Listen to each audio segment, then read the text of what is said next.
जय जय श्री राम। आप सभी का जीवन मंगलमय हो। भारत संस्कार मंच YouTube channel, Facebook, Instagram, Twitter पर आप सभी महान भावों का वंदन, अभिनंदन एवं स्वागत है। आज की धर्म परिचर्चा में सम्मिलित होकर वीडियो को पूरा देख करके परमात्मा का अनुदान, वरदान, कृपा प्राप्त करके अपने जीवन को सफल और सार्थक बनाएं। सब्सक्राइब, लाइक, शेयर, फॉलो करके भारत संस्कार मंच YouTube channel, Facebook, Instagram, Twitter को ये आपका जो समय श्रम लगेगा आपका, ये आपका बेकार नहीं जाएगा, ऐसा हम आपको विश्वास दिलाते हैं। ये आपकी शुभकामनाओं को पूर्ण कराएगा। धर्म, भारत की संस्कार संस्कृति, सनातन धर्म व्यक्ति को पूर्ण रूप से स्वस्थ रखने के लिए, सामर्थ्यवान बनाने के लिए, शांत प्रिय रखने के लिए, सौहार्द करने के लिए, नियंत्रण करने के लिए है। नियंत्रण के द्वारा परमात्मा नियंता है, वो उसी के द्वारा नियंत्रण, उसी के मार्ग सन्मार्ग के द्वारा नियंत्रण, इंद्रियों पर नियंत्रण, मन चित्त बुद्धि पर नियंत्रण, अपने आहार व्यवहार पर नियंत्रण, अपने वाणी पर नियंत्रण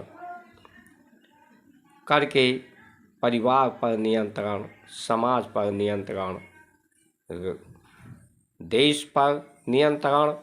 देश उपदेश से आया है। उपदेश को जो देश स्वीकार करता है वही देश महान बनता है।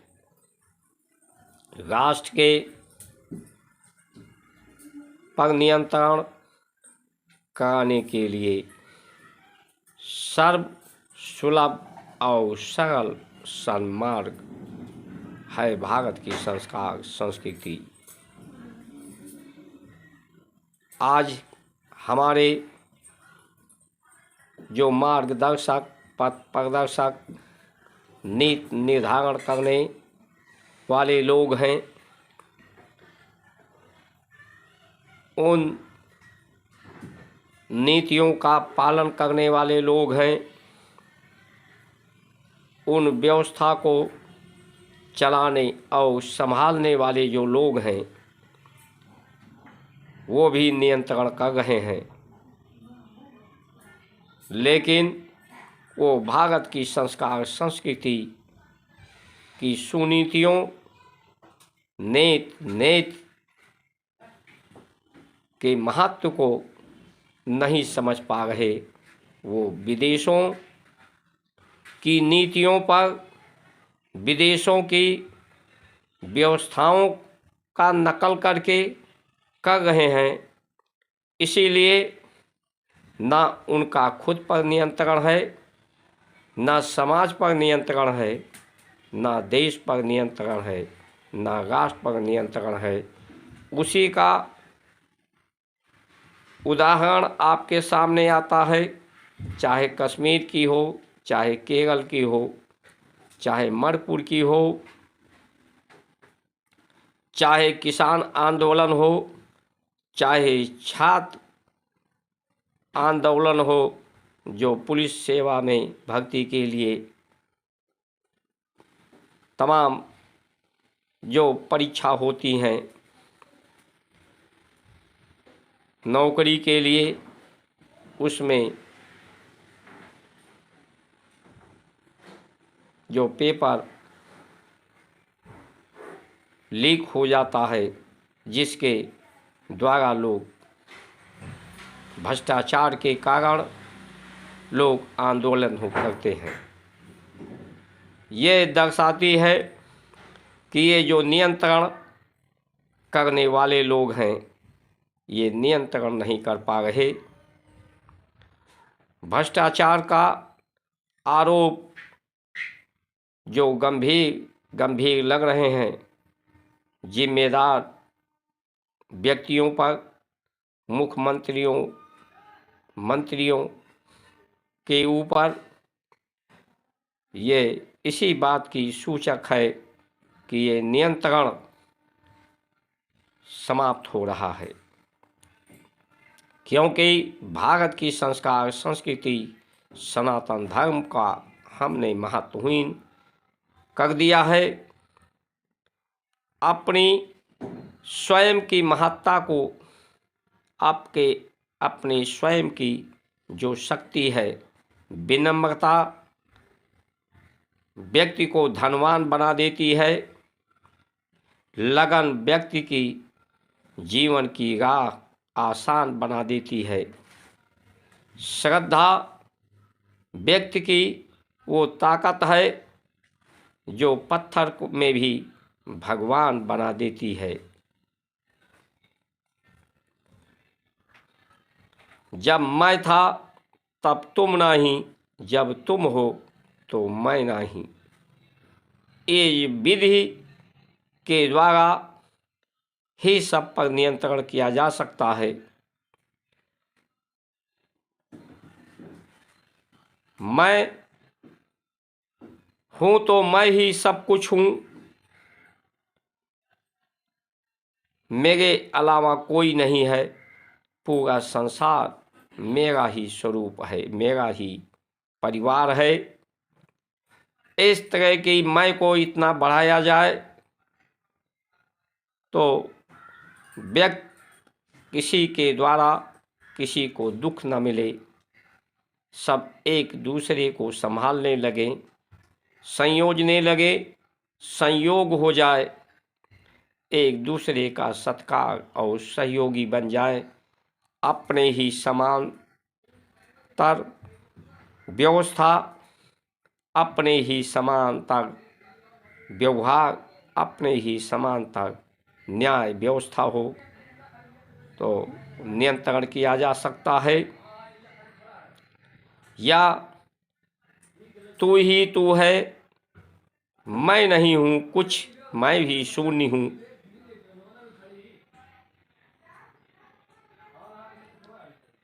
तो अहंकार शून्य होता है तो नियंत्रण हो सकता है। इंद्रियों, चित्त, मन, बुद्धि पर, परिवार पर, समाज पर, देश पर, राष्ट्र पर, विश्व पर, ब्रह्मांड पर, क्योंकि भेद समाप्त हो जाता है, क्योंकि परमात्मा भी शून्य है, शून्य ही पूर्णांक है, इसमें कुछ घटता बढ़ता नहीं, कोई घटना कर्म नहीं होता, इस शून्य से ही घटना कर्म होता है, जिसका स्वरूप संसार ये सृष्टि है। लेकिन ये भी उन्हीं के त्रिगुणात्मक रूप में होती है। दुख का कारण समस्या जब से सृष्टि बनी है और जब तक सृष्टि रहेगी, समस्या सदैव से यहाँ रही है। जिस तरह से परमात्मा नित्य है, निरंतर है, उसी तरह से समस्याएं भी नित्य निरंतर रहेंगी। इसलिए समस्याओं का समाधान भी नित्य और निरंतर ही करना होगा। ये नियंत्रण के द्वारा ही समाधान होगा। समस्या सबसे बड़ी जब मैं, मेरा और तेरा, हमारा और तुम्हारा, ये जो भेद है, ये भेद ही समस्या का कारण है, जो अलग भिन्न भिन्न व्यवस्थाएं पैदा करती है। व्यक्त महाशून्य है परमात्मा के द्वारा, वही व्यक्त होता है अपने घटनाक्रम जीवन चक्र को पूर्ण करके, फिर वही अव्यक्त हो जाता है संतुष्ट पुष्ट होकर के। सबसे बड़ी गिनती जो है वो 9 है। 0 और 9 समांतर एक समान है। जैसे 90 अंश का कोण बनाया जाए तो 90 अंश पर लकीर जो नीचे है वो 180 अंश का कोण है, उस पर 90 अंश का कोण ऊपर की तरफ, और जो एक त्रिज्या त्रिभुज किया जाए तो 90 अंश का दूसरा कोण बनता है। यानी परमात्मा, प्रकाश, तारामंडल और पृथ्वी मंडल के मिलने से ही ये सृष्टि है। दोनों के सहयोग से, दोनों के जुड़ जाने से यही संयोग है।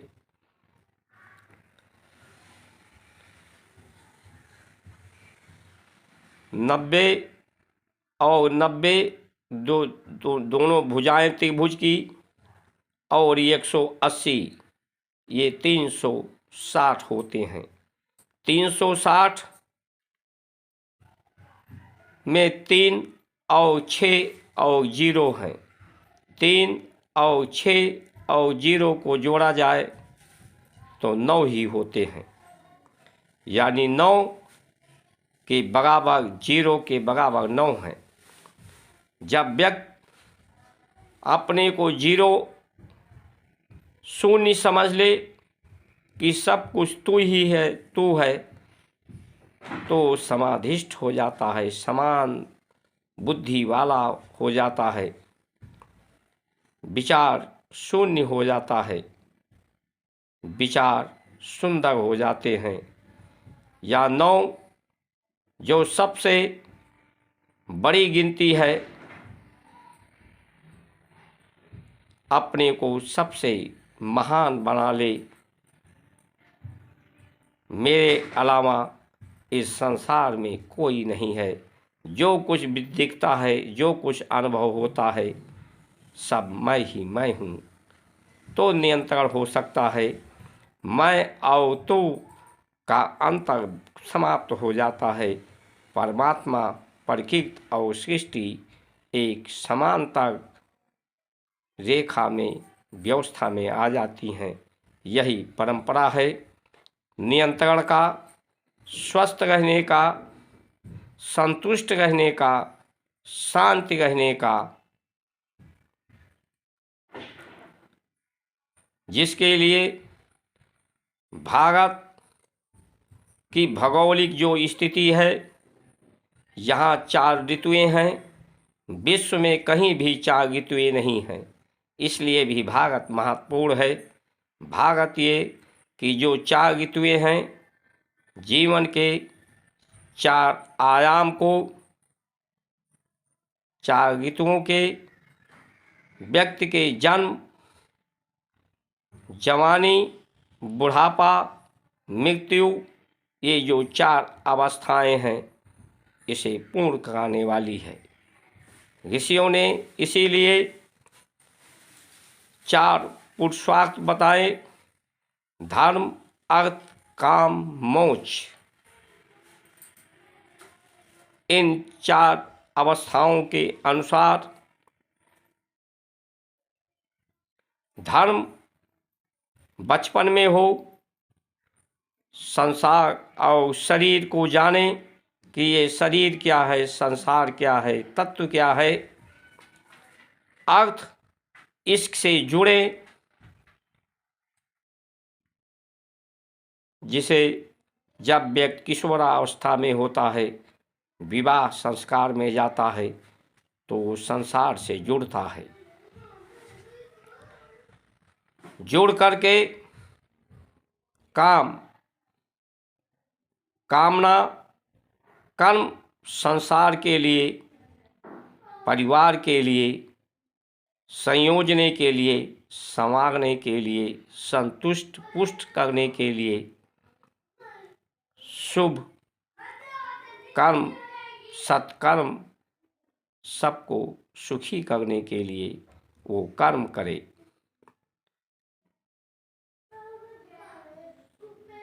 मोक्ष, मोक्ष का पर्याय है ये जो कर्म है, कर्म के कारण को जाने,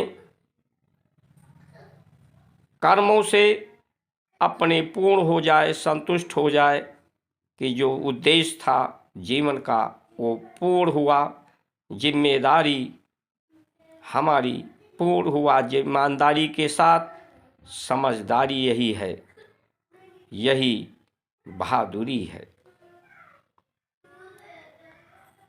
इसी तरह से इसे 4 वर्णों में बांटा हमारे ऋषियों ने। शूद्र, क्षूद्र, वैश्य, क्षत्रिय और ब्राह्मण। क्षूद्र है, क्षुधा से आया है, पेट यानी भूख का, सेवा कर्म के द्वारा इसे शांत करने के लिए लोग कार्य करें। संसार के कर्मों का, कर्म के द्वारा वो भी श्रेष्ठ हैं। दूसरा जो वैश्य है, उन कर्मों का के फल का वितरण करे, बराबर बराबर विभाजन करे। जो बराबर ईमानदारी से विभाजन करे व्यवस्था को, उसे व्यापारी कहा गया, वैश्य। क्षत्रिय जो सबकी रक्षा करे, सब पर न्याय करे कि ये जो व्यवस्था समांतर हैं इस पर दृष्टिकोण रखे कि कहीं असमांतर ना हो, असमानता ना होने पाए, उसे क्षत्रिय। ब्राह्मण ये जीवन क्या है, संसार क्या है, इस लक्ष्य क्या है, इस सृष्टि को उत्पत्ति होने का कारण क्या है, सृजन का कारण क्या है, इसे अनुभव करे और अनुभव करावे सबको।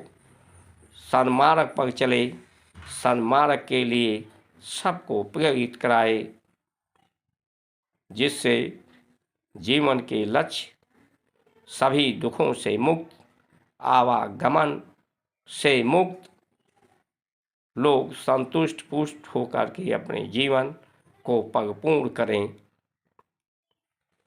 जिस तरह से बूंद अंश के रूप में होता है लेकिन सागर का ही अंश होता है, बूंद सागर में मिल जाए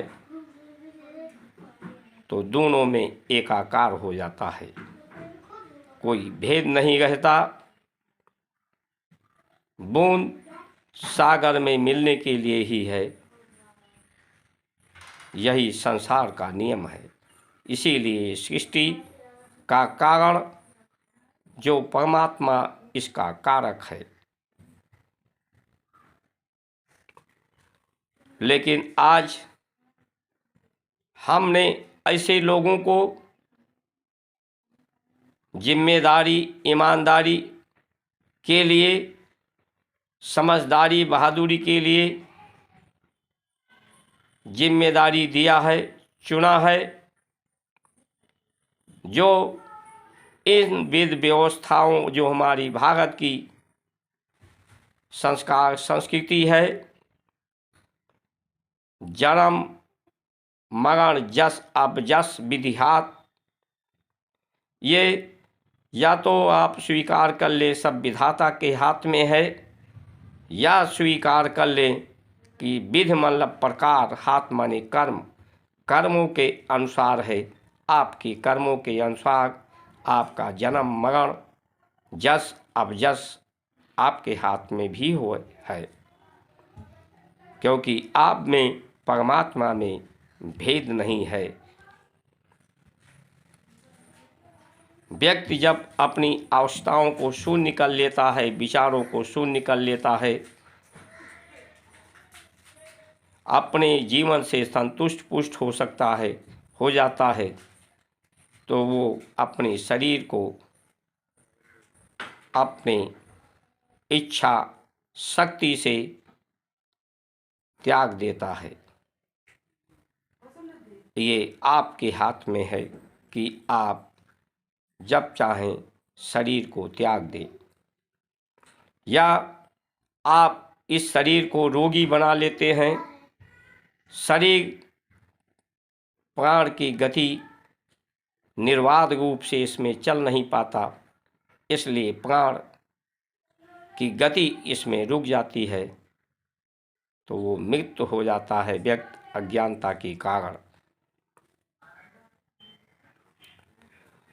आज जो लोग बात कर रहे हैं, एक विज्ञान के लोग हैं जो सुख सुविधा को बनाने वाले हैं।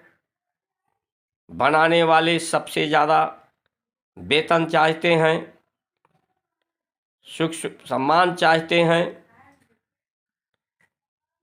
और दूसरे उस सुख सुविधा को प्रशासनिक उसे बांटने का काम करते हैं। कुछ लोग इस व्यवस्था पर अधिकार प्राप्त करना चाहते हैं, नियंत्रण में रखना चाहते हैं, अपने को संसार से ऊपर कि मैंने ये व्यवस्था दी है, मैं ये व्यवस्था दे सकता हूँ, इसलिए मैं सबसे ज़्यादा सम्मानजनक हूँ, मेरी अवस्था सम्मानजनक है। एक दूसरे की गलतियों को खोज रहे हैं, एक दूसरे पर दोषारोपण कर रहे हैं, एक दूसरे को समस्याओं का जिम्मेदार ठहरा रहे हैं।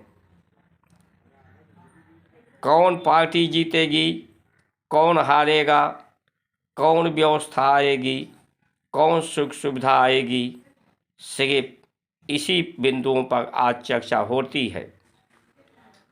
ये परिचर्चा क्यों नहीं होती कि सब लोग शांति प्रिय कैसे होंगे, न्याय प्रिय कैसे होंगे, सब लोग संतुष्ट पुष्ट कैसे होंगे, सब लोग स्वस्थ कैसे होंगे, सब लोगों का जो गलतियां हैं उनको ठीक, उनके दोषों को निवारण कैसे होगा, उनके द्वेष का निवारण कैसे होगा, सबको न्याय कैसे मिलेगा, इस पर कोई भी चर्चा करने को तैयार नहीं है। जात पात भाषा लिंग के आधार पर बांटने की व्यवस्था, जो कमजोर असहाय है उसकी निर्बलता को समाप्त करने के बजाय उसे हथियार बना लिए हैं बांट करके, बांटने के लिए।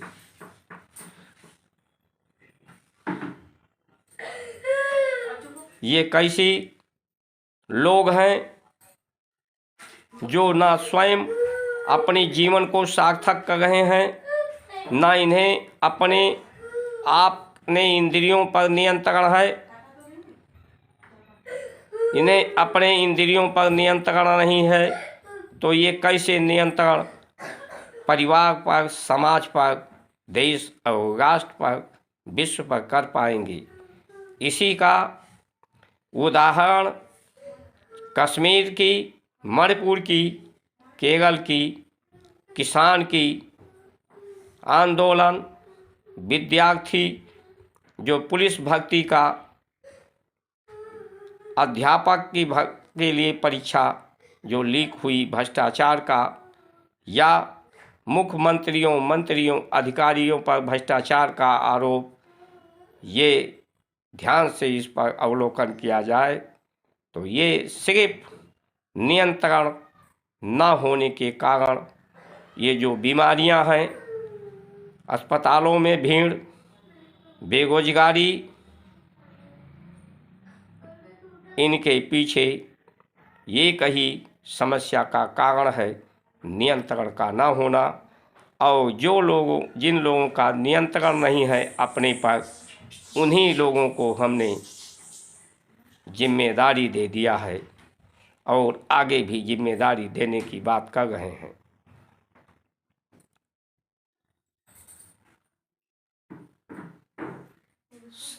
इसलिए जो भोगवादी व्यवस्था है, भोग करने की अवस्था, शंकर जी का जो शिवलिंग है वो योनि और लिंग दोनों को मिलकर ही शिवलिंग है। इसीलिए लोग भोग करते हैं बार बार। भोग के समय भी वो समाधिष्ठ होते हैं, विचार की शून्यता आती है, अहंकार की शून्यता आती है, लेकिन वो क्षणिक समय आती है। वो आनंद को प्राप्त क्षणिक होता है, जिससे आबादी और बीमारी, लोगों की शारीरिक क्षमताएं, आयु घटती हैं। जब तक इस शरीर में बीज रस बनता रहता है तब तक व्यक्ति बार बार उस आनंद को प्राप्त करने के लिए भोग करता है। लेकिन एक आयु ऐसी भी आती है जब ये रस बनना कम हो जाता है, पाचन क्रियाएं हमारी कमज़ोर हो जाती हैं। उस अवस्था को ऋषियों ने हमारे, जिस तरह से जो बच्चे की अवस्था होती है उसमें मुंह में दांत नहीं होता, तो उसे जो आहार वो रस के रूप में दिया जाता है।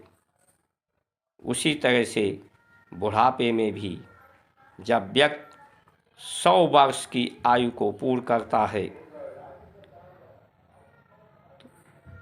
जीवन के चक्र पूरा होता है, तब उसकी भी अवस्था, उसमें दांत उसे नहीं रहते।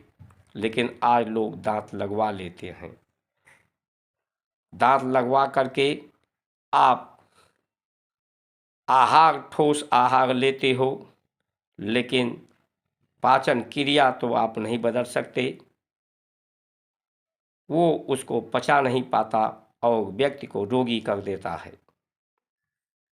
आज की ये भोगवादी व्यवस्था, इकोनॉमी, जो भी व्यवस्था है, ये इसका दुरुपयोग हो रहा है, सदुपयोग नहीं हो रहा।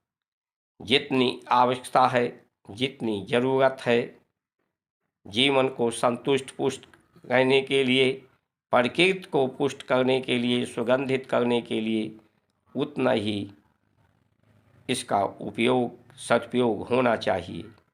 इन्हीं वचनों से के साथ आपकी सुमंगल कामना करते हुए आप सभी का जीवन मंगलमय हो। जय श्री राम।